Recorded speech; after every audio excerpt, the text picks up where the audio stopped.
안녕하세요, 여러분. 오늘 여러분과 함께 나눌 이야기는 바로 이렇습니다. 노후를 편히 보내시라고 시어머니를 모셨더니 며느리는 조용히 친정으로 떠나버렸습니다. 남편이 이유를 묻자 아내는 차갑게 대답했죠. 어느 날이든 좋으니 저녁 6시에 딱 맞춰 집에 한번 와보세요. 그럼 모든 걸 알게 될 거예요. 저는 낡은 버스 창문에 머리를 기댄 채 강남대로의 꽉 막힌 도로 위에서 1미터씩 힘겹게 나아가는 차체의 진동을 온몸으로 느끼고 있었습니다. 창밖은 이미 어둑해졌고 퇴근 시간에 자욱한 미세먼지와 뒤섞인 노란 가로등 불빛이 숨막히는 풍경을 만들어내고 있었습니다. 하지만 이상하게도 도시의 매캐한 공기가 지금 우리 집의 그 공기보다는 차라리 1000배는 더 편안하게 느껴졌습니다. 손목시계는 오후 5시 30분을 가리키고 있었습니다. 예전 같았으면 지금쯤 저는 작은 부엌에서 콧노래를 흥얼거리며 민준 씨가 돌아오기만을 기다리며 저녁 식사를 준비하고 있었을 겁니다. 그 12층 아파트는 저의 천국이었습니다. 교단에 서서 하루 종일 쌓였던 모든 스트레스를 내려놓는 곳, 온전히 제 자신이 될 수 있고 사랑받고 위로받는 공간이었죠. 하지만 그건 모두 과거의 이야기. 시어머니 박 여사님이 오시기 전 2달 전의 이야기일 뿐입니다. 지금 저는 경기도 외곽, 친정 부모님이 계신 낡은 빌라로 향하는 470번 버스 안에 앉아 있습니다. 저는 뜨거운 눈물이 흘러내리지 않도록 두 눈을 질끈 감았습니다. 가방 안에는 갈아입을 옷 몇 벌과 간단한 세면도구, 그리고 미처 다 만들지 못한 수업 교환뿐이었습니다. 저는 집을 나왔습니다. 맞습니다. 동료 교사들에게 늘 온화하고 인내심 강하다는 칭찬을 듣던 초등학교 교사, 남편에게 늘 이해심 많다고 자랑이던 아내가 오늘 집을 나가기로 결심한 겁니다. 어린애처럼 토라진 것도 아니고 뭔가 대단한 일을 벌이려는 것도 아니었습니다. 그저 사람의 인내심에는 한계가 있기 때문입니다. 그리고 저의 그 한계는 지난 60일 동안 조금씩 갉아먹히다가 바로 오늘 오후 산산조각 나버렸습니다. 버스기사 아저씨가 갑자기 끼어든 오토바이를 향해 고함을 치는 소리에 저는 깜짝 놀라 눈을 떴습니다. 학교에서 친정집까지는 오토바이로 40분, 이런 퇴근 시간 버스로는 1시간이 훌쩍 넘게 걸릴지도 모릅니다. 하지만 상관없었습니다. 길이 막힐수록, 버스가 느리게 갈수록 오히려 마음이 편안했습니다. 도로 위에서 보내는 1분 1초가 박 여사님과 마주하지 않아도 되는 시간, 거실의 그 혼란스러운 광경을 보지 않아도 되는 시간, 그리고 귀에 박히는 그 가시돋친 말을 듣지 않아도 되는 시간이었으니까요. 오늘 저녁은 집에 가서 먹고 자고 가겠다고 전화했을 때 놀라시던 엄마의 목소리가 떠올랐습니다. 민준이랑 무슨 일 있니? 저는 차마 사실대로 말하지 못하고 민준 씨가 출장을 가서 혼자 있기 심심해 부모님과 함께 있으려고 왔다고 거짓말을 했습니다. 엄마가 걱정하시는 건 원치 않았습니다. 엄마는 평생 저희 자매를 위해 고생만 하셨으니까요. 당신 딸이 직접 돈을 보태 산 바로 그 집에서 지옥 같은 나날을 보내고 있다는 걸 아시면 얼마나 가슴 아파하실까요? 가방 속 핸드폰이 요란하게 울렸습니다. 민준 씨였습니다. 액정에 뜬 이름을 잠시 바라보다 저는 결국 무음으로 바꾸고 핸드폰을 허벅지 아래로 뒤집어 놓았습니다. 아직 그와 대화할 준비가 되지 않았습니다. 민준 씨는 잘못이 없습니다. 하지만 그의 무심함에 가까운 묻어남이 모든 상황을 이 지경으로 만든 촉매제였습니다. 그는 아침 일찍 출근해서 밤늦게 돌아오니 제가 낮 동안 무슨 일을 겪는지 전혀 알지 못했습니다.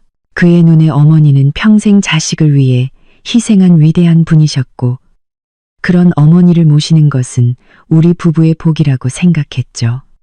저는 씁쓸하게 웃었습니다. 복은커녕 행복했던 우리의 보금자리는 이제 태풍이라도 휩쓸고 간 듯 엉망진창이 되어버렸습니다. 버스가 종점에 멈췄습니다. 저는 가방을 고쳐 메고 차에서 내렸습니다. 도시 외곽의 바람이 시원하게 불어오며 곶집 타는 냄새가 섞여 있었습니다. 깊게 숨을 들이쉬자 가슴이 조금은 가벼워지는 기분이었습니다. 저 멀리 부모님 댁의 작은 불빛이 따뜻하게 새어나오고 있었습니다. 저는 소란스러운 도시와 무거운 마음을 등 뒤로 한 채 빠른 걸음으로 그곳을 향해 걸었습니다. 적어도 오늘 밤만큼은 누군가의 인기척이나 일부러 내는 헛기침 소리에 놀라 깨지 않고 푹 잠들 수 있을 겁니다. 모든 것이 뒤바뀌기 시작한 그 운명의 날이 아직도 생생합니다. 2달 전 어느 화창한 일요일 아침이었습니다. 민준 씨는 신이 나서 어머니가 이제 우리와 함께 살며 노후를 보내실 거라고 통보했습니다. 아버님은 일찍 돌아가셨고 박 여사님은 시골집에 홀로 계시며 적적해 하셨고 날씨가 붙을 때마다 몸이 쑤신다고 하셨습니다. 민준 씨는 외아들이었고 어머니를 모시는 것은 자식된 도리였습니다. 저는 전적으로 찬성했고 어떤 반대 의견도 내지 않았습니다. 오히려 제가 먼저 나서서 작은 방을 깨끗이 치우고 새 이불과 베개를 사며 어머니 맞을 준비에 들떴습니다. 저는 머릿속으로 따뜻한 가족의 모습을 그렸습니다. 낮에는 우리 부부가 출근하고 어머니는 집에서 편히 쉬시다가 저녁에는 다 함께 모여 김이 모락모락 나는 식사를 하는 그런 모습 말입니다. 저는 진심으로 어른을 공경하면 어른도 저를 예뻐해 주실 거라 단순하게 생각했습니다. 하지만 그건 제 착각이었습니다. 박 여사님은 고속버스를 타고 오신 게 아니라 동네 아는 사람의 용달차를 통째로 빌려 짐을 싣고 오셨습니다. 고급 아파트 단지 앞에 용달차가 멈춰서자 경비 아저씨는 트럭 뒤 칸에 산처럼 쌓인 온갖 잡동사니를 보며 난처한 표정을 지었습니다. 낡은 마대자루, 때 묻은 소쿠리, 빛바랜 보자기, 심지어는 이가 빠지고 낡은 장아찌용 항아리까지 있었습니다. 저와 민준 씨가 마중을 나가자 박 여사님은 저를 보자마자 눈을 가늘게 뜨고 머리부터 발끝까지 훑어보시더니 대뜸 한마디 툭 던지셨습니다. 어이구, 며느리는 집에 있으면서 옷차림이 아주 화려하네. 그 원피스 꽤나 비싸겠다. 저렇게 짧아서 뭘 가리기나 하겠어? 저는 그 자리에 얼어붙었고 입가의 미소는 굳어버렸습니다. 제가 입고 있던 것은 무릎을 넘는 단정한 길이에 평소 출근할 때도 즐겨 입던 우아한 원피스였습니다. 하지만 저는 애써 마음을 다잡았습니다. 시골 어르신들은 검은 바지에 수수한 윗도리 차림에 익숙하시니 낯설게 보이실 수도 있겠다고요. 저는 공손하게 고개를 숙였습니다. 어머니 오셨어요. 오시는 길 힘드셨죠? 박 여사님은 제게 대답도 없이 짐을 나르는 기사 아저씨들에게 소리쳤습니다. 조심해서들 옮겨요. 안에 다 귀한 것들이니까. 그릇 하나라도 깨지면 물어내야 할 줄 알아요. 민준 씨가 멋쩍게 웃으며 어머니의 팔을 잡았습니다. 어머니, 여기 집에 살림살이 다 있어요. 낡은 물건들 이렇게 많이 가져오시면 집만 좁아져요. 도로 가져가시라고 할까요? 박 여사님은 길길이 날뛰셨습니다. 내가 뭘 안다고 그래. 서울 물건들은 다 겉만 번지르르 하지. 며칠 쓰면 고장나. 이건 내가 수십 년을 쓴 그릇이랑 냄비인데 아직도 멀쩡해. 가져와서 아껴 써야지. 돈이 땅 파서 나오는 줄 알아? 결국 민준 씨의 미약한 만류와 저의 난감한 시선에도 불구하고 그 모든 갑오들이 우리 12층 아파트로 옮겨졌습니다.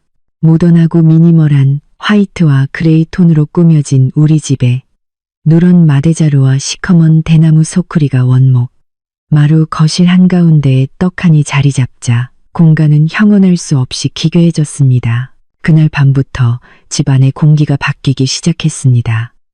박 여사님은 집안을 어슬렁거리며 가구 하나하나를 만져보고는 혀를 차며 불평을 늘어놓으셨습니다. 크림색 패브릭 소파는 때가 잘 탄다고, 이중 커튼은 거추장스럽고 바람을 막는다고, 평면 TV는 너무 커서 전기세만 많이 나온다고 투덜거리셨습니다. 민준 씨는 여전히 어머니가 아직 적응이 안 되셔서 그래 라며 해맑게 웃었지만 저는 여자의 직감으로 마음속에 스며드는 불안감을 느끼기 시작했습니다. 저를 보는 어머니의 눈빛에는 자식을 보는 따뜻함이 없었습니다. 마치 교도관이 새로 들어온 수감자를 뜯어보는 듯한 날카로운 감시와 경계심이 가득했습니다. 그날 밤 민준 씨 옆에 누워 저는 잠을 이룰 수 없었습니다. 남편의 고른 숨소리가 오히려 저를 더 불안하게 만들었습니다. 저는 조용히 한숨을 쉬며 모든 게 괜찮아질 거라고, 조금만 더 참고 어머니 비위를 맞춰드리면 될 거라고 스스로를 다독였습니다. 하지만 저의 인내가 앞으로 닥쳐올 악몽의 서막에 불과하다는 것을 그때는 미처 알지 못했습니다. 박 여사님이 발을 들인 순간부터 이 집은 더 이상 우리 부부의 보금자리가 아니었습니다. 그건 그녀가 자신의 독단적인 방식대로 새로운 질서를 세우는 그녀만의 영토가 되어가고 있었고, 순종적인 며느리인 저는 가장 먼저 개조되어야 할 대상이었습니다. 시어머니가 오시고 첫 출근을 하던 날, 제 마음은 기대 반, 걱정 반이었습니다. 학교에 있는 내내 마음이 불안해서 틈틈이 핸드폰을 들여다보며 집에 무슨 일이 없나 확인했습니다. 4시 30분의 수업을 마치자마자 저는 서둘러 집으로 향했습니다. 오는 길에 시장에 들러 민준 씨가 좋아하는 생선조림을 해드려 시어머니의 환심을 사야겠다고 생각하며 싱싱한 갈치 한 마리와 물을 샀습니다. 집 문을 열고 들어선 순간 제 눈앞에 펼쳐진 것은 낯선 광경이었습니다. 거실은 텅 비어 있었지만 부엌 쪽에서 달그락거리는 소리가 들려왔습니다. 저는 서둘러 구두를 벗고 실내화로 갈아신은 뒤 부엌으로 향했습니다.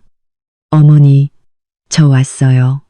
박 여사님은 싱크대 앞에서 무언가를 하고 계셨습니다. 제 목소리를 듣고 돌아선 그녀의 손에는 제가 한 번도 본 적 없는 시커먼 행주가 들려 있었습니다. 왔냐?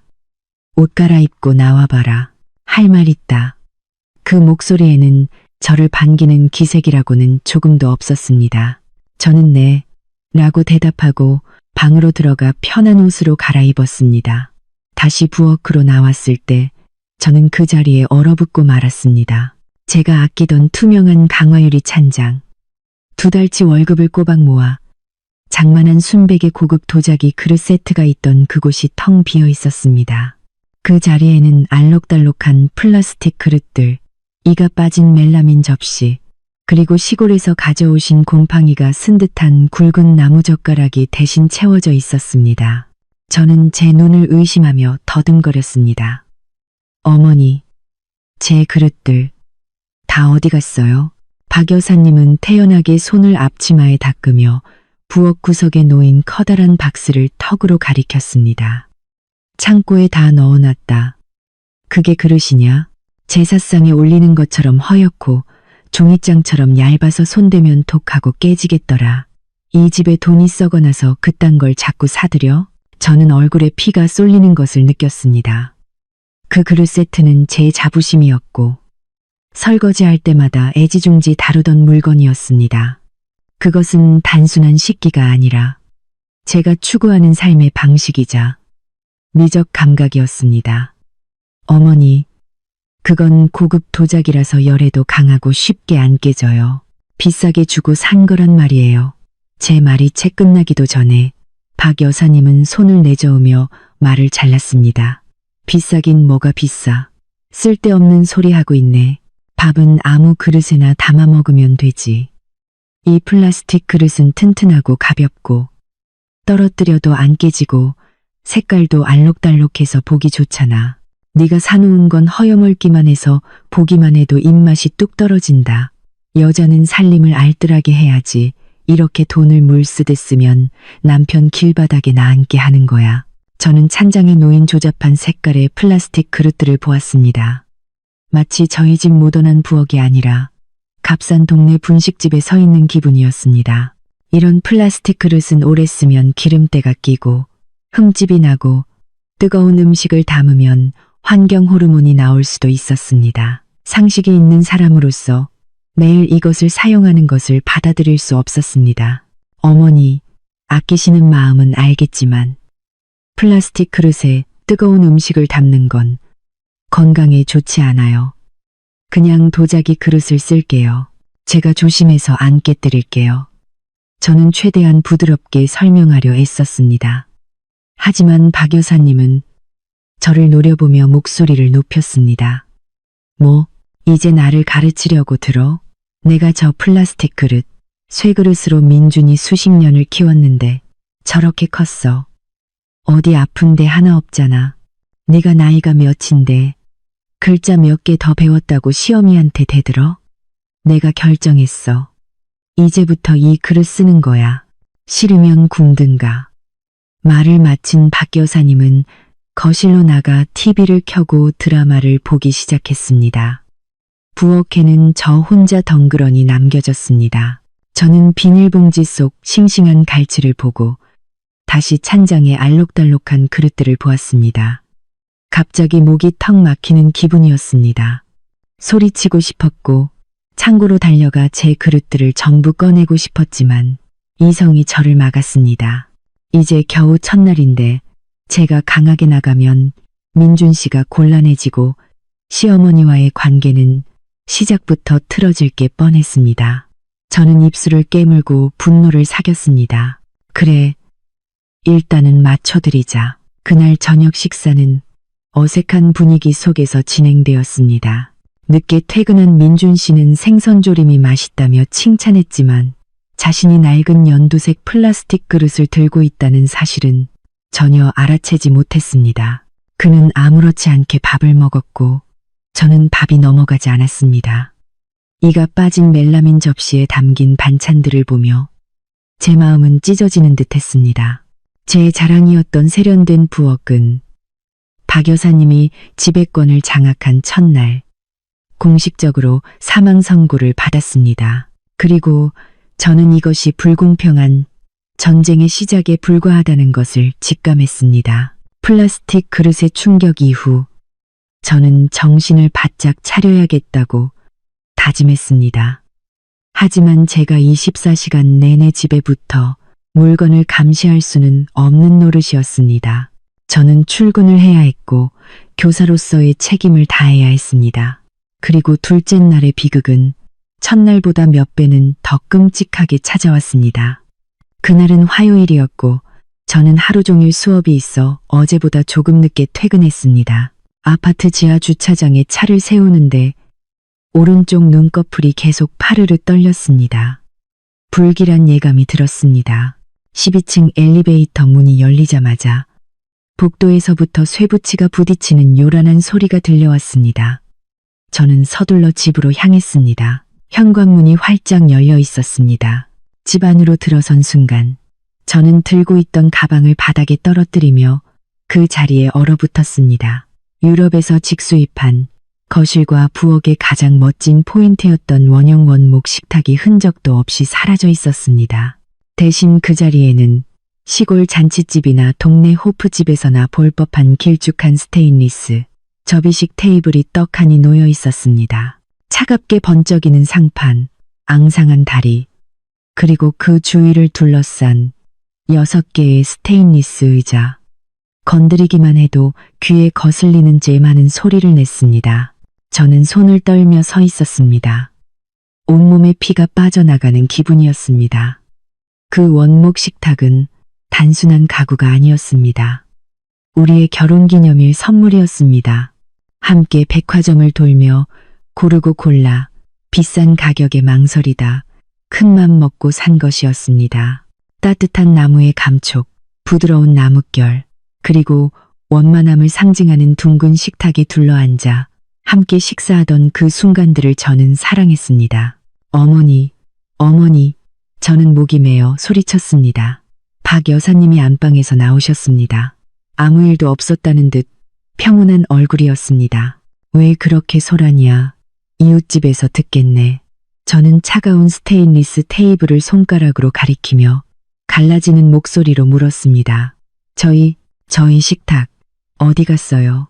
박 여사님은 태연하게 스테인리스 의자에 앉아 녹차를 한 모금 마시더니 느긋하게 대답했습니다.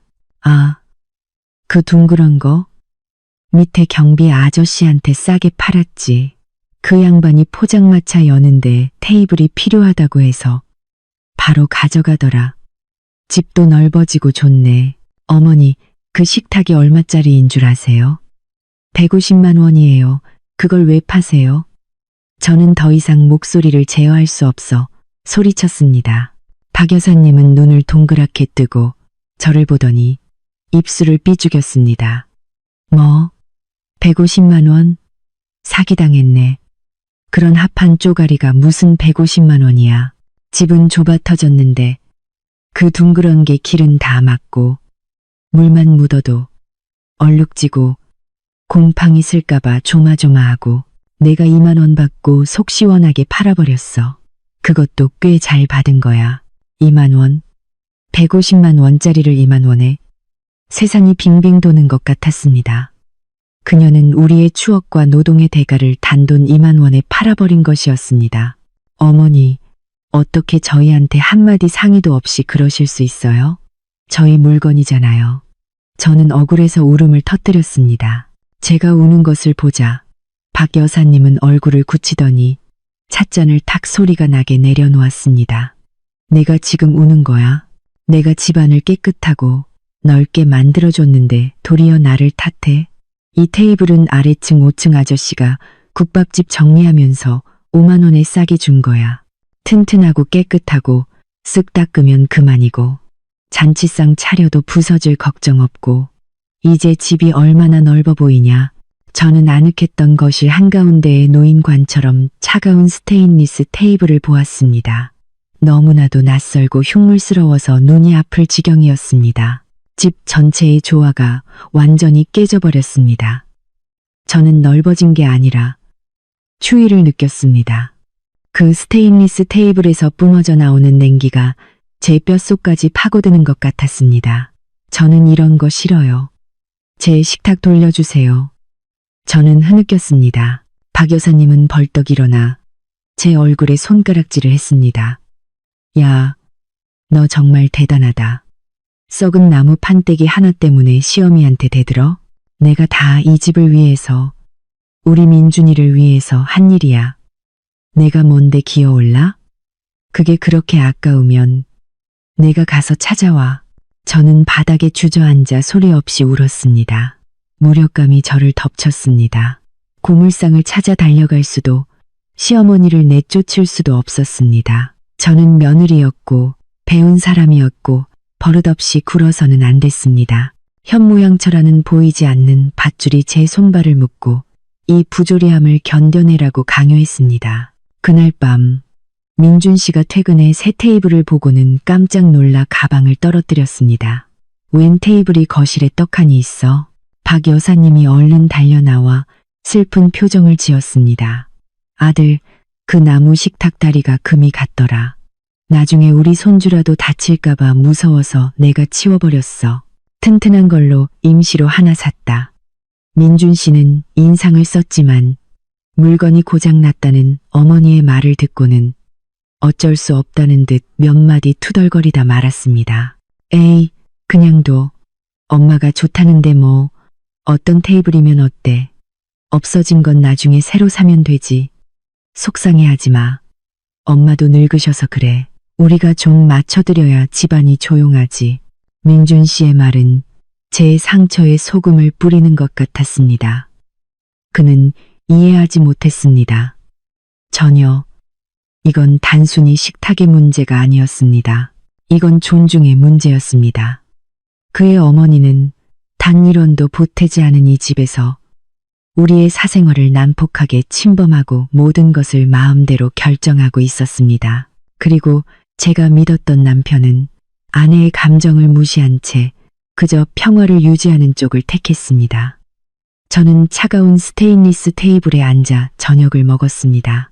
플라스틱 그릇과 쇠젓가락이 상판에 부딪히며 쨍하는 소리를 냈습니다. 이틀 연속으로 제 공간을 공격당한 후 저는 심각한 스트레스에 시달렸습니다. 더 이상 집에 오고 싶지 않았고 시어머니가 만들어내는 기괴한 변화들을 보고 싶지 않았습니다. 하지만 저는 여전히 돌아와야 했습니다. 아직은 집을 나설 용기가 없었으니까요. 셋째 날, 몹시 무더운 날이었습니다. 수업을 마치고 나니 온몸이 지치고 입맛도 없었습니다. 그런데 갑자기 시원한 콩국수가 미치도록 먹고 싶었습니다. 고소하고 시원한 국물 맛을 상상하니 입에 침이 고였습니다. 퇴근길에 단골 식당에 들러 콩국수 한 그릇을 포장하고 후식으로 먹을 두리안 한 팩도 샀습니다. 오늘 밤 민준 씨는 회식이라 늦고 시어머니는 5시 반이면 저녁을 드시니 나 혼자만의 맛있는 저녁을 즐길 수 있겠지. 저는 기분 좋게 생각했습니다. 집에 도착하자마자 저는 냄새가 새지 않도록 콩국수와 두리안을 비닐봉지로 3겹이나 꽁꽁 싸서 냉장고 맨 아래 칸에 넣어두었습니다.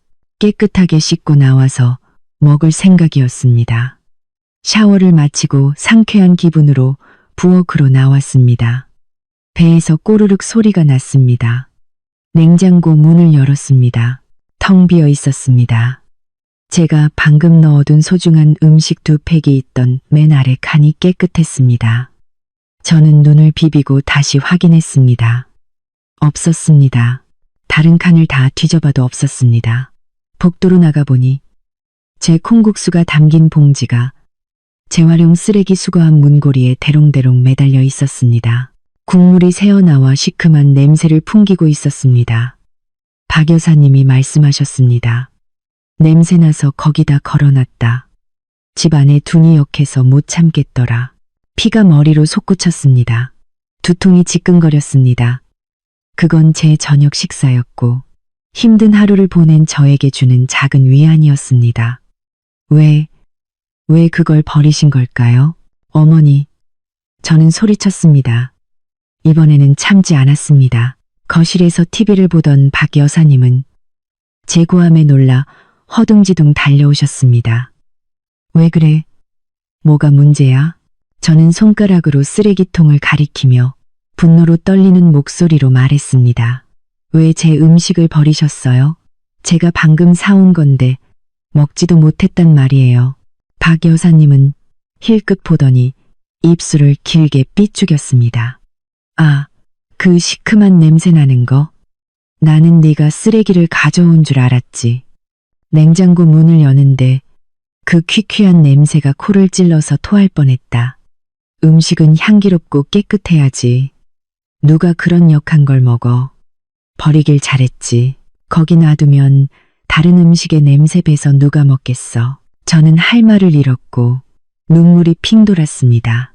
어머니, 그건 콩국수랑 두리안이에요. 제 별미고 제가 제일 좋아하는 음식이라고요. 비닐로 3겹이나 쌌는데 어떻게 냄새가 나요? 어머니가 안 드시면 제가 먹으면 되잖아요.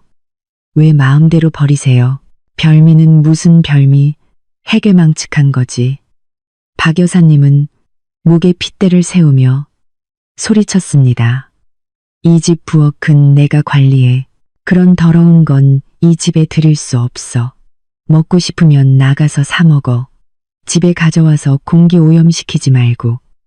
너 교사라면서 위생관념도 없냐? 그녀의 말 한마디 한마디가 비수처럼 제 자존심을 찔렀습니다. 그녀는 제 취향을 해괴망측하다고 했고 제 음식을 쓰레기 취급했습니다. 그녀는 단순히 콩국수 한 그릇을 버린 게 아니었습니다. 저에 대한 최소한의 존중을 버린 것이었습니다. 여긴 제 집이에요. 제가 먹고 싶은 걸 먹을 권리가 있어요. 저는 절망 속에서 외쳤습니다. 박 여사님은 잠시 멈칫하더니 갑자기 통곡을 하기 시작했습니다. 아이고, 세상에. 동네 사람들, 와서 좀 보세요. 며느리가 시어머니를 집에서 내쫓아요. 여기가 자기 집이래요. 그럼 나는 얻어 사는 식객이니 입도 뻥긋하지 말라는 거 아니야. 민준아, 우리 아들. 네, 마누라가 이 어미한테 욕하는 것 좀 봐라. 그녀는 바닥에 주저앉아 허벅지를 치며 마치 세상에서 가장 억울한 사람처럼 서럽게 울었습니다. 저는 그 광경을 멍하니 바라보았습니다. 저는 그녀를 내쫓은 게 아니었습니다. 단지 제 정당한 권리를 지키려 했을 뿐인데 지난 사흘간 억눌려왔던 감정이 폭발했습니다. 더 이상 설명하고 싶지도 싸우고 싶지도 않았습니다. 저는 조용히 방으로 들어가 문을 닫고 이불을 머리끝까지 뒤집었었습니다. 배는 고팠지만 마음은 차갑게 식어버렸습니다. 거실에서는 박 여사님의 울음소리가 계속 들려왔습니다. 그녀가 시골 누군가에게 전화를 걸어 하소연하는 소리도 들렸습니다. 저는 귀를 막았고 눈물이 베개를 적셨습니다. 저는 깨달았습니다. 제 인내는 아무 의미가 없다는 것을. 박 여사님처럼 독단적이고 완고한 시어머니에게는 참으면 참을수록 더 기어오를 뿐이라는 것을. 이 집에는 더 이상 제가 있을 곳이 없었습니다. 그날 밤부터 집을 떠나야겠다는 생각이 제 머릿속에서 그 어느 때보다 강렬하고 단호하게 싹트기 시작했습니다. 그날 밤 12시 현관문에서 열쇠 소리가 들리는 것으로 보아 민준 씨가 퇴근한 모양이었습니다. 저는 죽은 듯이 누워 자는 척했지만 온 신경은 곤두서 있었습니다. 희미한 술 냄새와 함께 민준 씨가 침실로 들어왔습니다. 그가 침대에 누워 깊은 한숨을 내쉬었습니다. 저는 더 이상 침묵할 수 없었습니다. 지금의 침묵은 제가 겪고 있는 부당함에 대한 동조나 마찬가지였습니다. 저는 몸을 돌려 남편의 어깨에 조용히 손을 얹었습니다. 아직 안 잤어요? 민준 씨가 술 기운이 섞인 목소리로 물었습니다. 당신 기다렸어요. 할 얘기가 있어요. 제 목소리는 진지했지만 최대한 침착함을 유지하려 애썼습니다. 민준 씨는 피곤한 얼굴로 눈을 비볐습니다. 너무 늦었어. 내일 얘기하면 안 될까? 오늘 회식이 너무 힘들었어. 안 돼요. 아주 중요한 얘기예요. 오늘 듣지 않으면 내일 제가 이 집에 남아있을 힘이 있을지 모르겠어요. 제 단호한 말에 민준 씨의 잠이 확 깨는 듯 했습니다. 그는 침대에 등을 기대고 앉아 저를 바라보았습니다. 또 어머니 얘기지. 오늘 무슨 일 있었어? 저는 울음을 참으며 간신히 입을 열었습니다. 오늘 어머니가 제가 사온 음식을 전부 버리셨어요. 썩은 냄새나는 더러운 음식이라고요. 하지만 그건 제 돈으로, 제가 일해서 번 돈으로 산 거예요. 그릇부터 식탁, 제 저녁밥까지.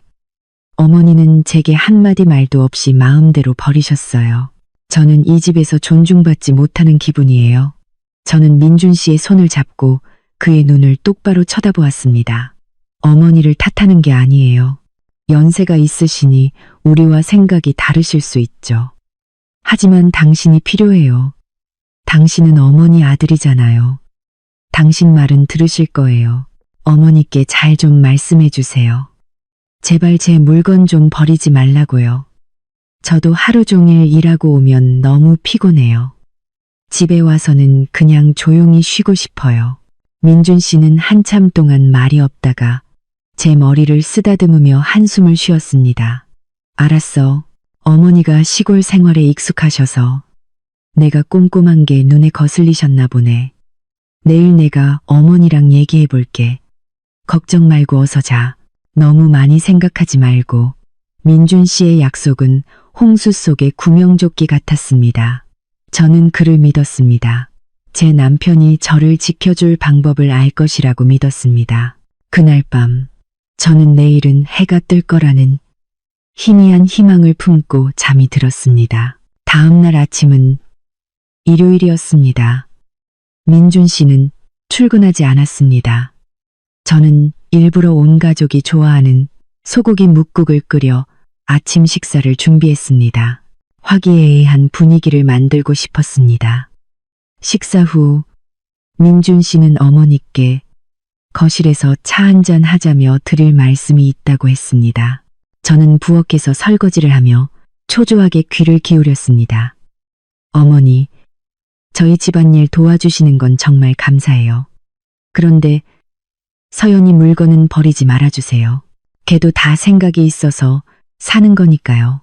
그리고 요즘 돈 벌기 힘든데 버리면 너무 아깝잖아요. 민준 씨는 아주 부드럽게 효자 아들처럼 말을 꺼냈습니다. 저는 속으로 남편이 참 현명하다고 생각했습니다. 하지만 저는 박 여사님의 연기력을 너무 얕보고 있었습니다. 그 말이 끝나자마자 박 여사님은 찻잔을 쾅 하고 내려놓았습니다. 그래, 아침부터 나를 불러내서 훈계하려고 했구나. 어젯밤에 그년이 너한테 또 뭘 일러 바쳤지? 어이구, 대단하다. 낮에는 찍소리도 못하더니 밤에는 남편한테 붙어서 시어미 욕을 해? 욕이라니요. 어머니, 그냥 부탁드리는 거잖아요. 민준 씨가 당황하며 설명했습니다. 박 여사님은 갑자기 대성통곡을 하기 시작했습니다. 그 울음소리가 어찌나 큰지 부엌에 있던 저도 깜짝 놀랄 정도였습니다. 아이고, 내 팔자야. 평생 안 먹고 안 입고 자식 하나 키워놨더니 늙어서 도시까지 와서 밥해 먹이고 잠자리 봐줬더니 나를 식모 취급하네. 내가 더러운 거, 몸에 나쁜 거 버린 게 다 너희들 건강 생각해서 그런 건데 이제 며느리가 아들 부추겨서 나를 집안 망치는 사람으로 만들다니. 민준아, 내 마누라가 그렇게 좋으면 마누라랑 살아. 나는 그냥 시골 가서 죽어버릴란다. 그녀는 가슴을 쿵쿵 치며 눈물 콧물을 쏟아냈습니다. 민준 씨는 허둥지둥 무릎을 꿇고 어머니를 말렸습니다. 어머니, 진정하세요. 제가 언제 어머니를 탓했어요. 그런 말씀 마세요. 저는 부엌 싱크대 모서리를 하얗게 될 때까지 꽉 잡고 서 있었습니다. 연기였습니다. 명백한 연기였습니다. 방금 전까지 맛있게 국밥을 드시던 분이 어떻게 저렇게 서럽게 울 수 있을까요? 그녀는 교묘하게 본질을 흐리고 자신의 난폭한 간섭을 숭고한 희생으로 둔갑시켰으며 민준 씨의 진심 어린 조언을 불효로 만들어 버렸습니다. 입만 살아서는 박 여사님은 제가 들으라는 듯 소리쳤습니다. 내 앞에서는 내내 하면서 뒤에서는 호박씨나 까고 내가 촌스럽고 더럽다고 무시하는 거지. 됐다. 이제부터 너희들 물건에 손 하나 까딱 안 할 테니 어떻게 살든 죽든 내버려 둘란다. 민준 씨는 부엌 쪽으로 고개를 돌려 저를 원망스러운 눈빛으로 쳐다보았습니다. 그는 아무 말도 하지 않았지만 그 눈빛은 마치 이것 봐. 너 때문에 엄마가 우시잖아. 라고 말하는 것 같았습니다. 저는 그 자리에 얼어붙었습니다. 어젯밤에 피어났던 희망이 무참히 짓밟혔습니다. 저는 깨달았습니다. 제가 졌다는 것을. 저는 시어머니의 노련함과 계산적인 연기 앞에 패배했습니다. 그녀는 제 생활 공간뿐만 아니라 제 남편의 신뢰까지 빼앗아가고 있었습니다. 그 눈물의 쇼가 끝난 후 박 여사님은 전략을 바꿨습니다. 그녀는 선언한 대로 아무 것에도 손을 대지 않았습니다. 밥도 청소도 하지 않았습니다. 하지만 가만히 있지는 않았습니다. 그녀는 더 잔혹한 냉전을 시작했습니다. 아침에는 늦잠을 자고 나가서 아침을 사 먹고는 점심때가 되어서야 돌아왔습니다. 벗어놓은 옷은 소파 위에 아무렇게나 던져두었고 음료수 병과 과자 봉지는 바닥에 굴러다녔습니다. 제 원목마루에는 끈적한 얼룩이 생기기 시작했습니다. 싱크대에는 그녀가 먹고 그대로 던져놓은 그릇들이 쌓여갔습니다. 저는 퇴근 후 지친 몸을 이끌고 그녀가 남겨놓은 전쟁터를 치워야 했습니다. 엄마가 삐치셨으니 내가 좀 참아라는 민준 씨의 말 때문에 한마디 불평도 할 수 없었습니다. 하지만 박 여사님의 침묵은 더 무서웠습니다. 그녀는 저를 투명인간 취급했습니다. 제가 인사를 해도 대답이 없었고 제가 물어도 못 들은 척했습니다. 오직 민준 씨와만 대화하거나 시골 사람들과 시끄럽게 통화할 뿐이었습니다. 김 여사. 나야. 여기. 좋지. 아들이 얼마나 잘해주는데. 근데 며느리가 너무 공주님이라 탈이야. 조금만 뭐라 하면 삐치고. 우리 민준이가 팔자가 사나워서 저런 걸 만났지. 그녀는 일부러 스피커폰으로 크게 통화했고 그날 조된 모욕적인 말들이 매일 제 정신을 고문했습니다. 그리고 그 정신적인 테러는 더 끔찍한 단계로 넘어갔습니다. 그녀가 우리 집을 경로당으로 만들기 시작한 것입니다. 청소도 요리도 하지 않게 된 박 여사님은 시간이 남아 돌았습니다. 그녀는 근처 아파트 단지에서 가사도우미를 하거나 손주를 봐주는 동양 친구들을 사귀기 시작했습니다. 그리고 그들을 집으로 초대했습니다. 어느 날 퇴근해 보니 우리 집 현관문 앞에 떼에 전 슬리퍼 대여섯 켤레가 널브러져 있었습니다. 집 안에서는 요란한 웃음소리와 박수소리가 들려왔습니다. 집으로 들어선 순간 혼란스러운 광경이 제 눈에 들어왔습니다. 박 여사님과 4~5명의 다른 아주머니들이 거실 한가운데 놓인 스테인리스 테이블에 둘러앉아 있었습니다. 그제야 저는 그 테이블의 용도를 알게 되었습니다. 테이블 위에는 온갖 종류의 견과류, 과자, 음료수 병이 널려 있었고 바닥에는 해바라기 씨 껍질이 가득했습니다. 어머, 박 여사 며느리 왔네. 인물은 훤하네. 화려한 꽃무늬 옷을 입은 뚱뚱한 아주머니가 말했습니다. 박 여사님은 입꼬리를 올렸습니다. 훤하긴요. 얼굴값 하느라 인사성도 없어요. 집에 손님이 왔는데 인사도 안 하고 얼굴은 잔뜩 부어서는 저는 할 말을 잃었습니다. 이제 막 들어와 입도 떼기 전에 공격을 당한 것입니다. 저는 작게 안녕하세요라고 인사하고는 방으로 들어가겠다고 했습니다. 등 뒤에서 수군거리는 소리가 들렸습니다. 교사라더니 사람 무시하네. 요즘 며느리들이 다 그렇지 뭐. 우리 때랑은 달라. 박 여사가 너무 순해서 며느리가 머리 꼭대기에 올라앉았네. 저는 방문을 닫았지만 밖의 소음은 여전히 생생하게 들려왔습니다. 그들은 마치 시장에서 싸우는 것처럼 큰 소리로 자식 얘기, 돈 얘기, 온갖 세상사를 떠들었습니다. 저는 문틈으로 거실을 엿보았습니다. 갈라지고 흙먼지가 묻은 그들의 맨발이 제가 매일 정성껏 닦던 원목 마루를 아무렇지 않게 짓밟고 있었습니다. 어떤 아주머니는 소파에 다리를 올리고 수박을 먹으며 수박물이 뚝뚝 소파 위로 떨어지는 것도 아랑곳하지 않았습니다. 조용하고 깨끗했던 제 집은 이제 난장판이 된 시장과 다름없었고 집주인인 저는 죄인처럼 침실에 숨어 있어야 했습니다. 그 모임은 아주머니들로 끝나지 않았습니다. 며칠 후 박 여사님의 모임에는 남편들이나 동양 경비 아저씨들까지 합세했습니다. 금요일 오후였습니다. 집에 돌아오는데 엘리베이터에서 내리자마자 코를 찌르는 역한 냄새가 났습니다. 담배 냄새였습니다. 집에 들어서는 순간 저는 기침을 터뜨렸습니다. 자욱한 담배 연기. 할아버지 몇 분이 베란다에서 뻑뻑 담배를 피우고 계셨습니다. 박 여사님과 친구분들은 해바라기 씨를 까먹고 있었고 껍질은 온 사방에 널려 마루 틈새까지 채우고 있었습니다. 제 우아한 크림색 커튼은 담배 연기에 누렇게 변해 있었습니다.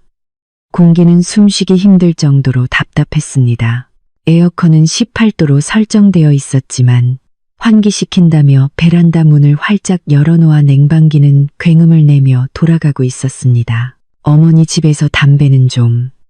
여긴 아파트라 환기도 잘 안 되잖아요. 저는 더 이상 참지 못하고 불평했습니다. 시끄럽게 웃고 떠들던 박 여사님이 갑자기 돌변했습니다. 참나, 손님들이 오셔서 기분 좋게 담배 한 대 피우시는 게 뭐 어때서 그래. 환풍기 틀면 금방 빠져. 친구들 앞에서 내 체면 깎지 마. 이가 누런 손님 한 분이 허어 웃었습니다. 새댁말이 맞아요. 박 여사, 우리가 베란다 나가서 피울게. 나가긴 뭘 나가요. 내 아들 집인데 내 맘대로 하지. 그냥 앉아서 피워요. 냄새 맡기 싫은 사람은 딴 데가 있으면 되지. 박 여사님은 손님들 앞에서 위세를 부리듯 소리쳤습니다. 저는 그녀를 보고 바닥과 테이블 위에 흩어진 해바라기 씨 껍질과 담뱃재를 보았습니다. 완전한 무력감을 느꼈습니다. 저는 조용히 문 쪽으로 돌아서서 가방을 들고 그대로 집을 나섰습니다. 어디가? 밥 안 하고? 박 여사님이 뒤에서 소리쳤습니다. 제 마음이에요. 저는 퉁명스럽게 대답하고 엘리베이터 버튼을 눌렀습니다. 시어머니에게 버릇없이 대든 것은 그때가 처음이었습니다. 하지만 후회하지 않았습니다. 그 아수라장에 단 1초도 더 머물 수 없었습니다. 폐는 담배 연기로 터질 것 같았고 머리는 소음으로 지끈거렸습니다. 저는 밤늦게까지 거리를 헤매다 집에 돌아왔습니다. 손님들은 모두 돌아갔고 집은 전쟁터처럼 난장판이었습니다. 바닥은 음료수와 해바라기 씨 껍질, 담뱃재로 끈적거렸습니다. 박 여사님은 그 혼돈을 제게 남겨두고 잠자리에 든 후였습니다. 저는 쓰레기 더미 한가운데 주저앉았습니다. 더 이상 울 힘도 없었습니다. 저는 깨달았습니다. 이 집에서 계속 버티다가는 제가 저 자신을 죽이게 될 것이라는 것을, 떠나야겠다는 결심이 제 머릿속에서 무르익었습니다. 제 평화를 되찾기 위해 이곳에서 멀리 떠나야 했습니다. 사람들은 교사가 고귀한 직업이라고들 합니다.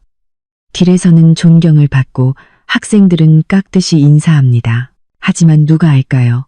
그 단정한 옷차림 뒤에 집문이 닫히는 순간 저는 제 보금자리에서 무력한 한 여자에 불과했다는 것을. 그 후 며칠은 저에게 지옥과도 같았습니다. 학교에서의 스트레스와 집에서의 정신적 고문이 더해져 저는 완전히 지쳐버렸습니다. 시험 기간이라 산더미 같은 시험지를 채점해야 했고 공개 수업을 위한 교환도 작성해야 했습니다.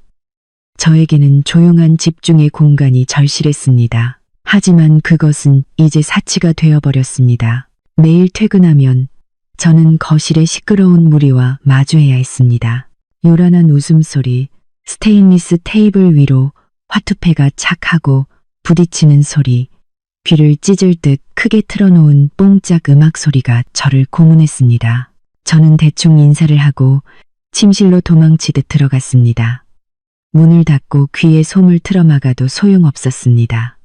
소음은 문틈을 비집고 들어와 제 뇌를 파고들었습니다. 저는 책상에 앉아 글씨가 빽빽한 교환을 바라보았지만 도무지 집중할 수가 없었습니다. 머릿속은 빙빙 돌고 글자들이 춤을 추었습니다.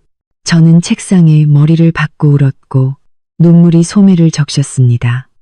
창가에 앉아 따뜻한 차를 마시며 책에 몰두할 수 있었던 평화로운 지난 날들이 그리웠습니다.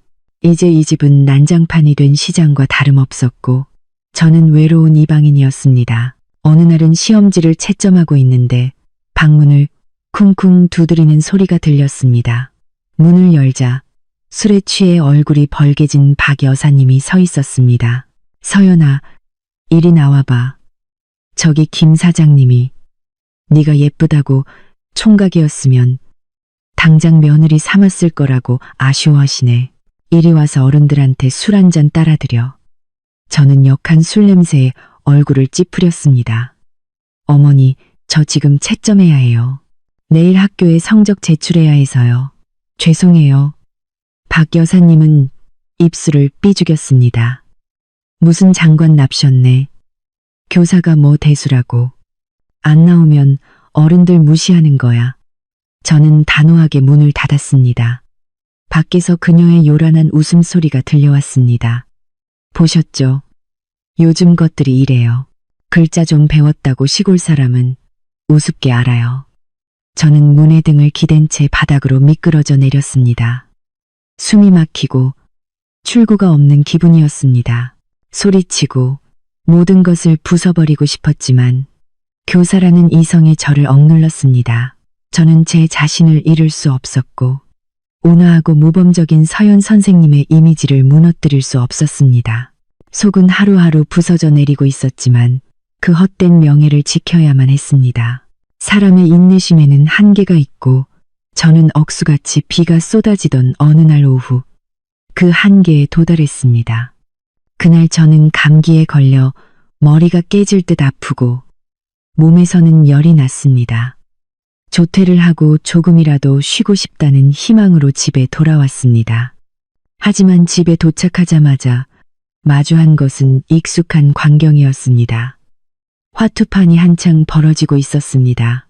담배 연기, 음식 냄새, 땀 냄새가 뒤섞여 구역질이 나는 끔찍한 냄새를 만들어냈습니다. 저는 아무 말 없이 침실로 직행해 캐리어에 옷을 담기 시작했습니다. 단 1초도 더 이곳에 머물 수 없었습니다. 이대로 가다가는 미쳐버리거나 정말 큰 병에 걸릴 것 같았습니다. 친정 엄마에게 전화를 걸어 학교에서 며칠간 연수를 가는데 친정집에서 가는 게 편할 것 같다고 거짓말을 했습니다. 엄마는 곧이곧대로 믿으셨습니다. 피곤하지 않냐며 닭죽을 끓여주시겠다고 했습니다.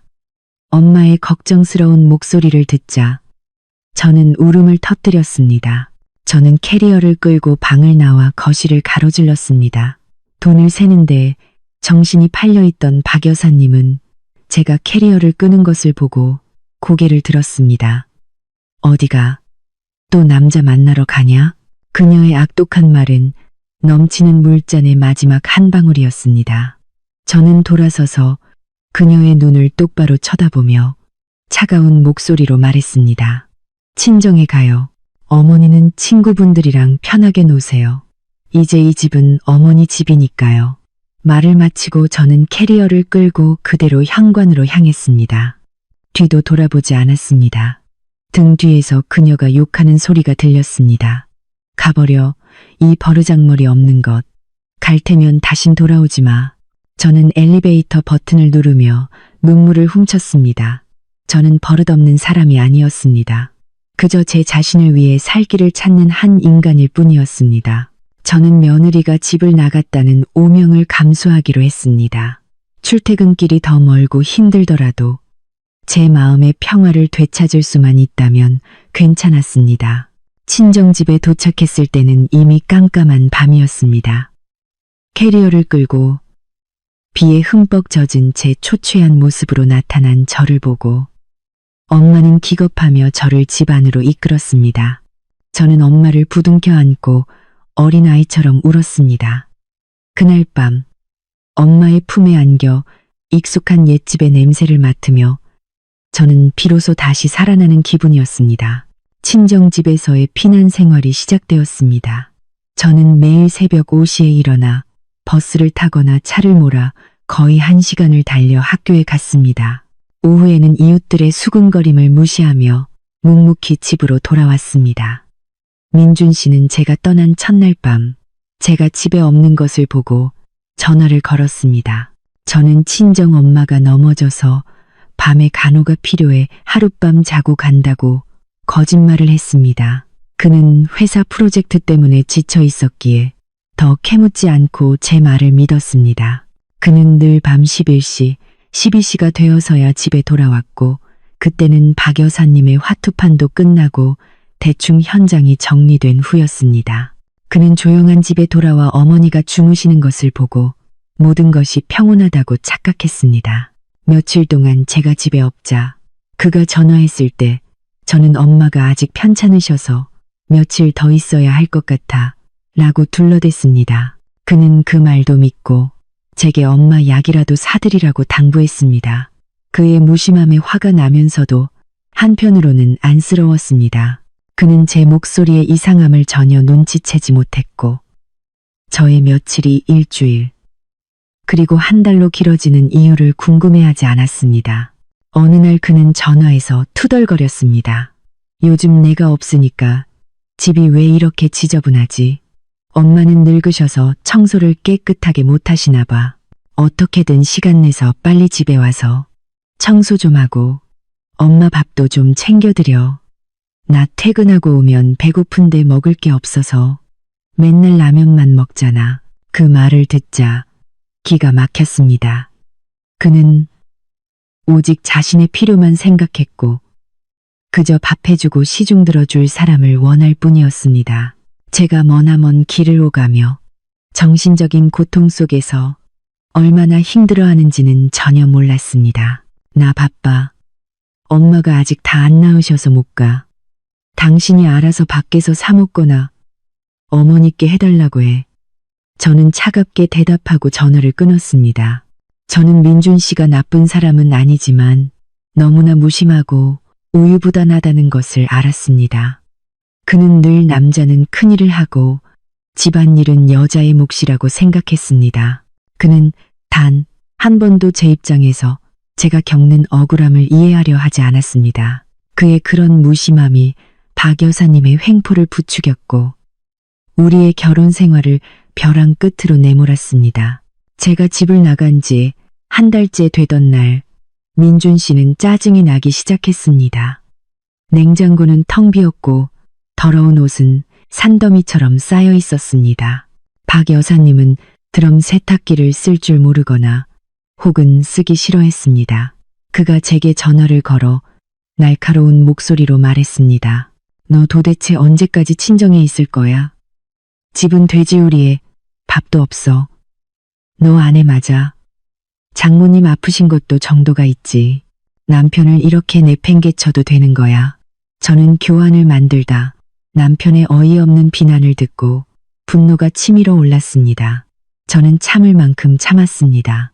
더 이상 순종적인 아내 역할을 할 수 없었습니다. 할 말 다 했어. 저는 억눌린 분노로 떨리는 목소리로 물었습니다. 제 태도에 민준 씨는 잠시 말을 잃었습니다. 너 그 태도 뭐야? 내가 틀린 말 했어. 당신은 틀리지 않았어. 당신은 눈이 멀었을 뿐이야. 저는 전화기에 대고 소리쳤습니다. 내가 왜 집을 나가야만 했는지 한 번이라도 생각해 본 적 있어. 해가 떠 있을 때 집에 와서 우리 집이 어떻게 변했는지 본 적 있냐고. 당신은 그저 밤늦게 들어와서 아내한테 이래라 저래라 할 줄만 알지. 무슨 소리야? 우리 집이 뭐 어쨌다고? 민준 씨가 의아해하며 물었습니다. 우리 집이 어떤지 알고 싶으면 오늘 저녁에 일찍 퇴근해봐. 밤 12시 말고 저녁 6시에 딱 맞춰서 와보라고. 당신 어머니가 그 집에서 뭘 하고 계신지 똑똑히 봐. 그러고 나서 다시 나한테 전화해. 저는 전화를 끊고 핸드폰 전원까지 꺼버렸습니다. 저는 창밖을 멍하니 바라보며 앉아 있었습니다. 심장이 쿵쾅거렸습니다. 저는 마지막 도박을 한 것이었습니다.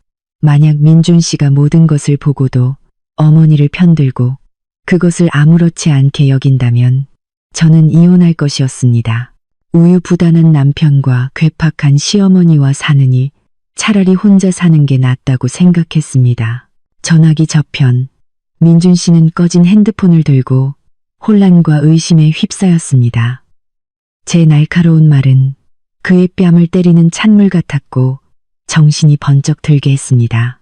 그가 전혀 모르는 어떤 일이 벌어지고 있는 것이 분명했습니다. 저의 도전적인 말은 그날 오후 내내 그의 머릿속을 떠나지 않았습니다. 그는 도무지 일에 집중할 수가 없었습니다. 서연이가 왜 저렇게까지 화를 냈을까? 왜 일찍 오라고 했을까? 엄마는 집에서 뭘 하고 계신 걸까?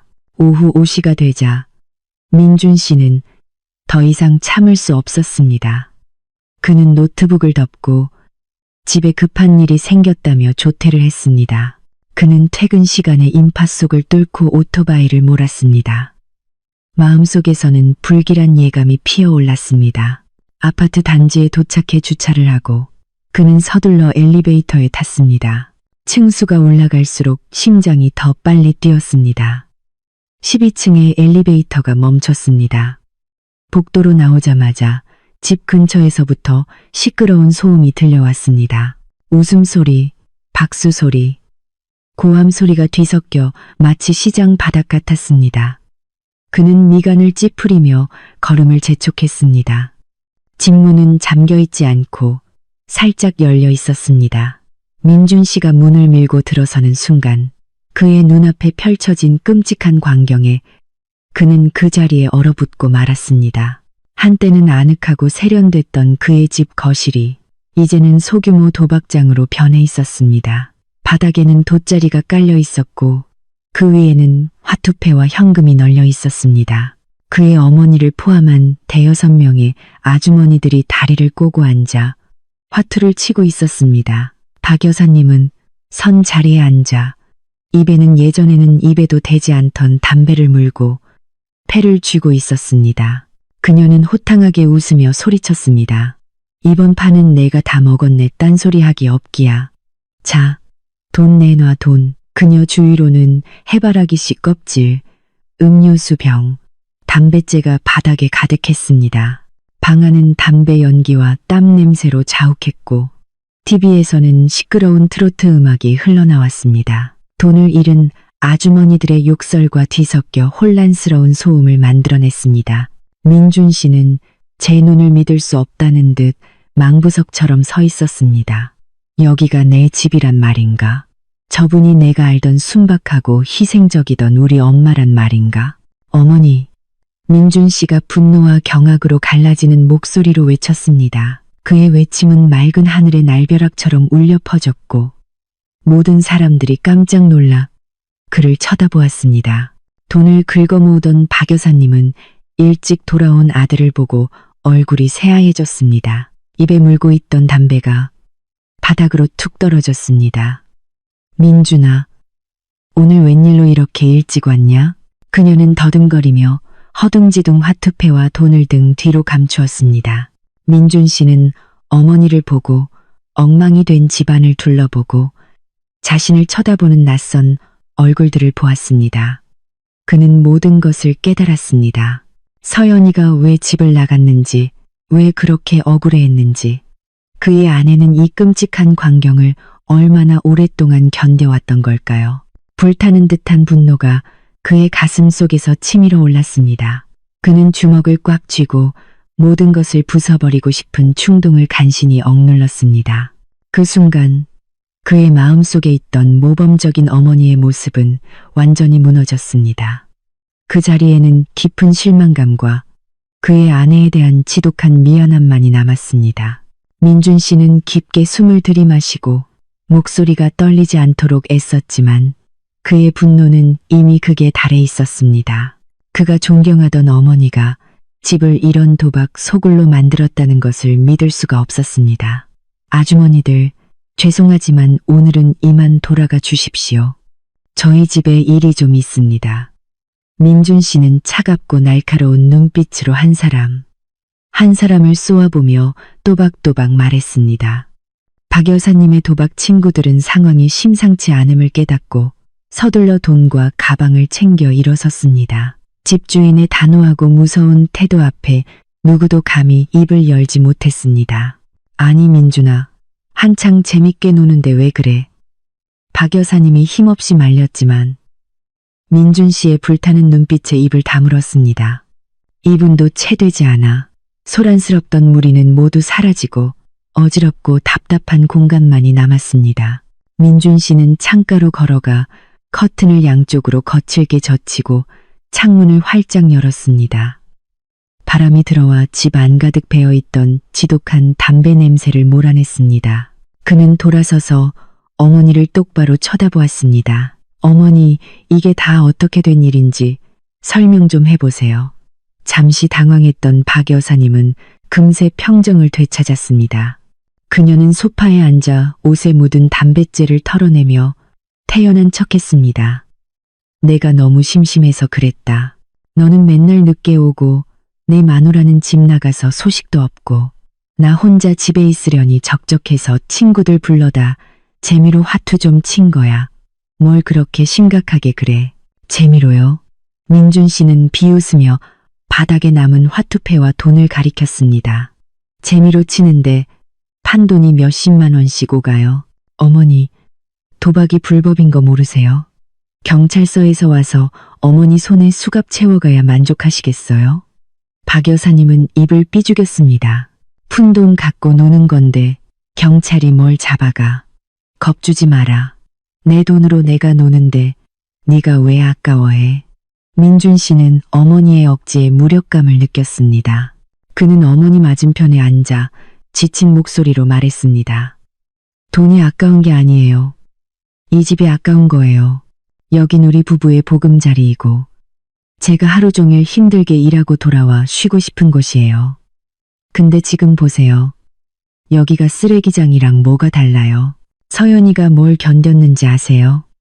걔는 퇴근하고 와서 어머니 도박 친구들 뒤치다꺼리까지 했어요. 어머니가 걔를 집 나가게 만들어 놓고 여기서 태평하게 화투를 치실 수 있으세요? 서연이 얘기가 나오자 박 여사님은 또다시 발끈했습니다. 그래, 내 마누라가 다 일러 바쳤구나. 그럴 줄 알았어. 자기가 못 견디겠으면 나가면 되지. 누가 붙잡았나. 공주처럼 자라서 조금만 힘들면 징징거리는 년. 나도 집에서 청소했어. 오늘만 너무 재밌어서 미처 못했을 뿐이야. 청소요? 민준 씨는 어지러운 방을 둘러보았습니다. 어머니 청소는 쓰레기를 침대 밑에 밀어넣거나 베란다에 버리는 거잖아요. 어머니 제발요. 제가 어머니 모신 건 편안한 노후 보내시라고 한 거지. 제 가정을 이렇게 박살내시라고 한 게 아니에요. 아들이 강하게 나오자 박 여사님은 다시 울음보를 터뜨렸습니다. 아이고, 내 아들이 마누라. 편들고 나를 잡네. 내가 늙어서 너희들한테 짐이구나. 그래, 나 그냥 시골로 돌아갈란다. 죽든 살든 너희들한테 폐 안 끼치고 살게. 예전 같았으면 민준 씨는 바로 마음이 약해졌을 것입니다. 하지만 오늘 이 광경을 직접 본 이상 더 이상 물러설 수 없다는 것을 알았습니다.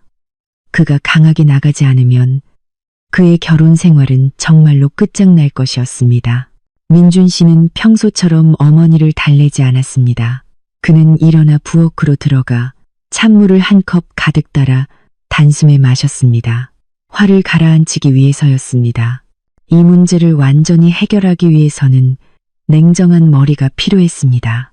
시골 가신다고 협박하실 필요 없어요. 민준 씨가 부엌에서 말했습니다. 정말 가고 싶으시면 내일 당장 차편 알아봐서 모셔다 드릴게요. 하지만 어머니도 가고 싶지 않으시잖아요. 시골집은 이제 텅 비어서 적적하고 어머니는 편찮으실 때마다 누가 돌봐드려요? 박 여사님은 울음을 뚝 그치고 아들을 곁눈질로 쳐다보았습니다. 그녀는 자신의 약점이 외로움과 병이라는 것을 알았습니다. 그녀는 시골의 밭을 다 팔고 올라왔습니다. 이제 돌아가면 무엇을 먹고 누구에게 의지하며 살겠습니까? 민준 씨는 거실로 나와 말을 이었습니다. 여기에 계속 계시고 싶으시면 이 집의 규칙을 존중하셔야 해요. 이 집 주인은 저와 제 아내 서연이에요. 서연이는 제가 만나본 사람 중에 가장 착하고 현명한 사람이에요. 어머니 비위 맞춰드리려고 밥해드리고 온갖 시중 다 들었어요. 그런데 어머니는 서연이한테 어떻게 하셨어요? 물건을 버리고 흉보고 집을 난장판으로 만드셨어요. 서연이를 며느리, 가족으로 생각하셨어요. 아니면 하녀로 보셨어요? 나는 그냥 가르치려고 한 거야. 박 여사님이 기어들어가는 목소리로 말했습니다. 가르쳐요?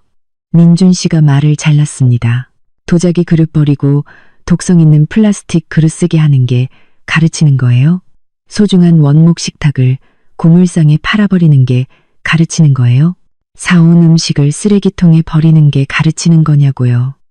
어머니, 그건 파괴고 부당한 강요일 뿐이에요. 민준 씨는 어머니 옆에 앉았습니다. 그의 목소리는 간절했지만 여전히 단호했습니다. 오늘 제가 서연이한테 전화했을 때 뭐라고 한 줄 아세요? 이 상황이 계속되면 이혼하겠대요. 어머니, 아들이 이혼하길 바라세요? 제가 평생 혼자 살길 바라세요? 박 여사님은 입을 삐죽였습니다. 이혼하면 하지. 뭐가 무서워. 너 같은 남자가 왜 여자가 없어. 걔 버리면 내가 더 젊고 예쁘고 말 잘 듣는 애로 새로 얻어주면 되지. 민준 씨는 씁쓸하게 웃으며 고개를 저었습니다. 어머니는 아직 문제의 심각성을 깨닫지 못하고 있었습니다. 그녀는 여전히 구시대적인 시어머니의 권력에 대한 환상 속에 살고 있었습니다. 그는 이제 더 강한 수단, 어머니가 가장 신경 쓰는 경제적인 수단을 써야 할 때라는 것을 알았습니다. 새 장가드는 게 쉬운 줄 아세요? 민준 씨는 어머니의 눈을 똑바로 쳐다보았습니다. 한번 계산해 볼까요? 요즘 결혼하려면 예단비만 최소 5천만 원이에요. 스튜디오 촬영, 결혼 반지, 예복도 거의 5천만 원 들고요. 하객들 식대랑 예식장 대관료는 못해도 2억은 들어요. 거기다 신혼집 살림 새로 장만하고 신혼여행까지 대충 계산해도 5억은 필요해요. 민준 씨는 5억이라는 숫자가 박 여사님의 머리에 각인되도록 잠시 말을 멈췄습니다. 어머니의 눈이 계속 깜빡이는 것이 보였습니다. 우리 집에 지금 5억이 어디 있어요? 제 저축은 이 집 사느라 다 썼고 지금도 저랑 서연이가 매달 1,000만 원 넘게 은행 대출 갚고 있어요. 만약 서연이랑 이혼하면 재산을 절반 나눠줘야 해요. 즉, 이 집을 팔아서 절반을 줘야 한다는 뜻이에요. 그럼 어머니랑 저는 길바닥에 나앉는 거예요. 박 여사님은 입을 떡 벌리고 얼굴이 새파랗게 질렸습니다. 그녀는 재산 분할이나 대출 같은 것은 한 번도 생각해 본 적이 없었습니다. 그저 아들이 이렇게 크고 좋은 집에 사니 부자인 줄로만 알았던 것입니다. 그리고 또 있어요. 민준 씨가 덧붙였습니다. 요즘 여자들 똑똑해요. 성격 까다롭고 도박 좋아하는 시어머니랑 이렇게 좁은 집에 같이 살려고 하는 여자 없어요. 제가 시어머니 때문에 이혼했다는 소문나면 저한테 시집 올 여자 아무도 없어요. 어머니, 제가 평생 독신으로 살아서 우리 집안 대가 끊기길 바라세요?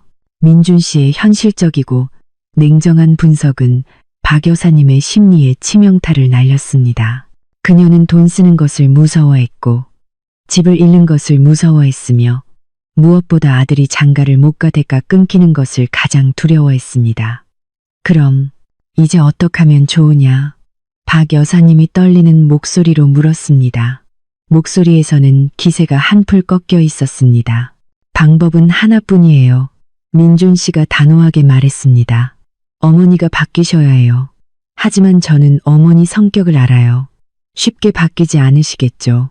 어머니는 저희 부부의 생활 방식과 맞지 않아요. 서연이는 조용한 환경이 필요하고 저는 휴식이 필요하고 어머니는 친구들과 교류가 필요하시죠. 그래서 제가 결정했어요. 민준 씨는 숨을 한번 고르고 집으로 오는 내내 생각했던 결정을 내뱉었습니다. 제가 어머니를 위해 바로 옆 동네 빌라에 깨끗한 월세방을 하나 얻어드릴게요. 그곳에는 어르신들도 많고 어머니 동양 친구분들도 많이 살아요. 거기서 따로 사시면 자유롭게 생활하시고 친구분들 초대하고 싶을 때 마음대로 하실 수 있어요.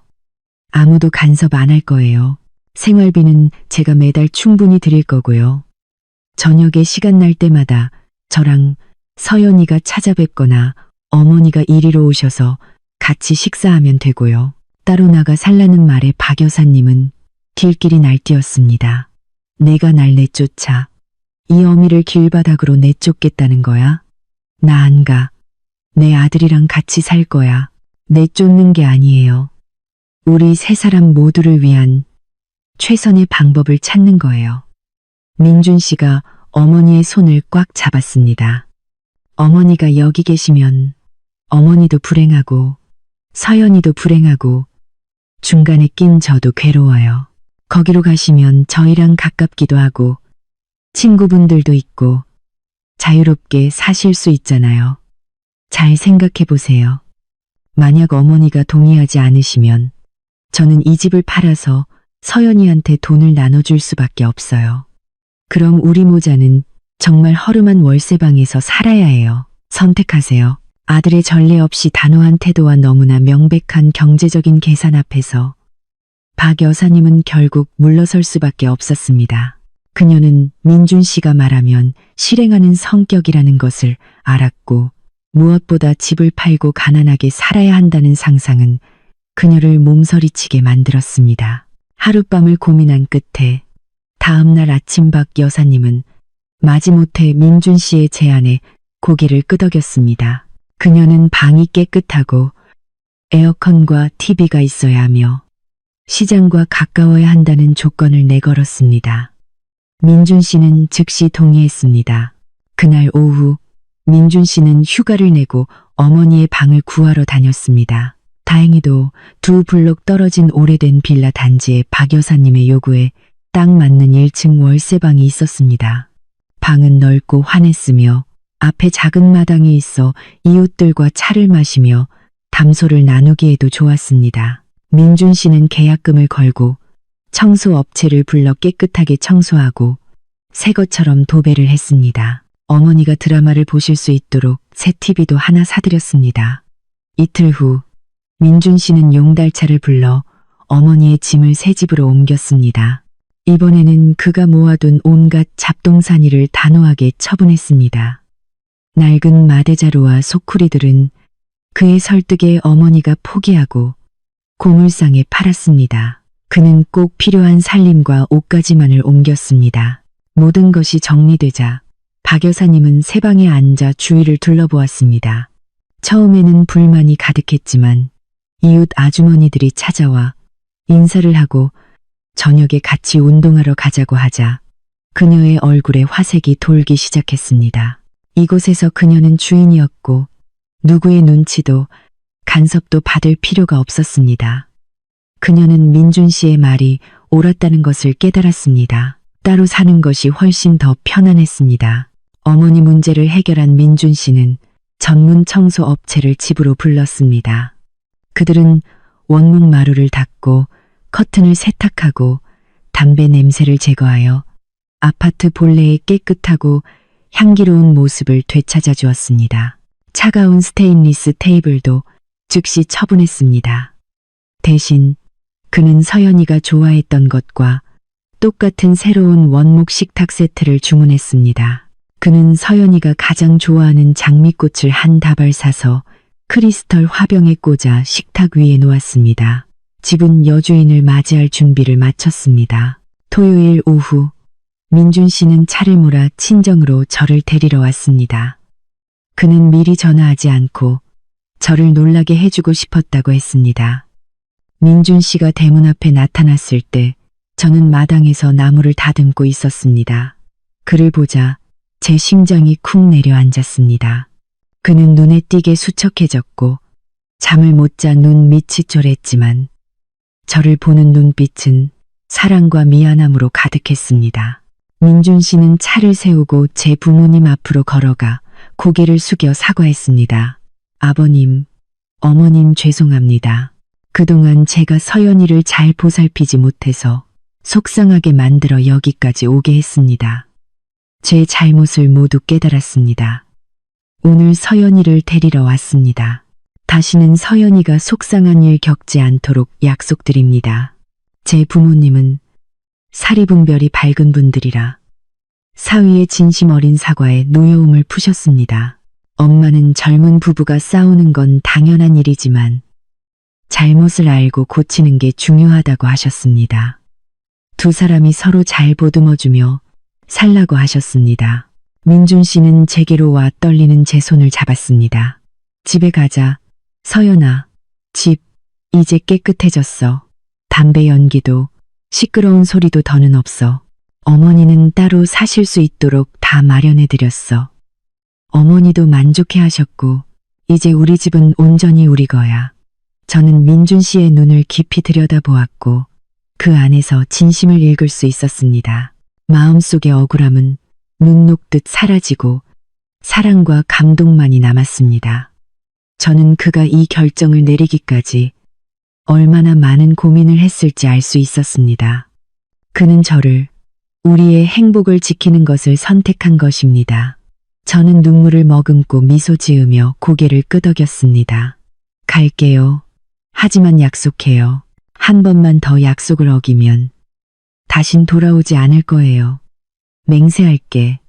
민준 씨가 손을 들어 맹세하는 신호를 하자 온 가족이 웃음을 터뜨렸습니다. 집으로 돌아오는 길 시원한 바람이 제 머리카락을 날렸습니다. 저는 남편의 허리를 꽉 껴안고 익숙한 온기를 느꼈습니다. 집에 도착해 아파트로 들어서는 순간 저는 모든 것이 예전처럼 돌아온 것을 보고 놀랐습니다. 은은한 레몬그라스 향기, 반짝이는 마루, 그리고 무엇보다 부엌 한가운데 놓인 새로운 원목 식탁. 저는 달려가 식탁 표면을 쓰다듬었고 다시 눈물이 흘렀습니다. 민준 씨가 뒤에서 저를 안으며 속삭였습니다. 집에 돌아온 걸 환영해 여보. 우리의 결혼 생활은 새로운 장을 열었습니다. 주말마다 우리 부부는 어머니를 찾아뵙고 과일과 간식을 사다 드렸습니다. 이제 마음이 편안해진 박 여사님은 며느리를 만나는 것도 예전처럼 날카롭지 않고 부드러워졌습니다. 가까운 거리였지만 그 물리적 거리는 관계를 지키는 데 필요한 사적인 공간을 만들어 주었습니다. 저는 깨달았습니다. 때로는 적절한 거리, 두기가 갈라진 틈을 메우는 가장 좋은 약이 될 수 있다는 것을요. 그리고 가장 중요한 것은 제게는 제 말을 들어주고 진정한 의미에서 저를 지켜주는 남편이 있다는 사실이었습니다. 끝까지 이야기를 들어주셔서 진심으로 감사합니다. 다음 영상에서 다시 뵙겠습니다.